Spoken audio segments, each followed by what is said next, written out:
ఒక వ్యక్తి చెడ్డవాడని చెప్పడానికి తన ముస్లిం సోదరుణ్ణి అల్పునిగా భావించడం చాలు అన్నారు ప్రవక్త గారు. అల్లాహు అక్బర్.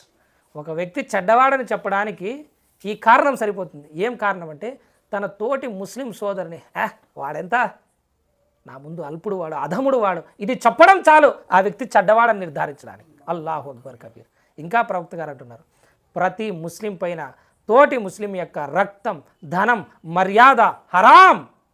అంటే వాడు దోచుకోకూడదు. ధనం లేదు, రక్తం లేదు, ప్రాణం లేదు, వాడి మర్యాద దేన్ని కూడా వీడు దోచుకోకూడదు. అల్లాహు అక్బర్ కబీర్. ఈరోజు సమాజంలో పోండి, లేదా స్వయంగానన్నా ఆలోచించుకోండి. అల్లాహతఆలా యొక్క దయ వల్ల, అల్లాహ్ తౌఫీక్ వల్ల మనం నిజంగా వీటన్నిటిని ఆచరిస్తున్నామా? మరి ఏ పేరు చెప్పుకొని మనం ప్రవక్త సల్లల్లాహు అలైహి వసల్లం గారికి ముఖం చూపించాలి? ఎక్కడ చూడండి దౌర్జన్యం, ఎక్కడ చూడండి మోసం, ఎక్కడ చూడండి అబద్ధాలు, ఎక్కడ చూడండి పక్కన వాళ్ళనే. వాడెంత, నా ముందు వాడెంత, నా ధనం వాడుకుందా, నా పరపతి వాడుకుందా, నిన్నగాక మొన్న వచ్చినాడు వాడు.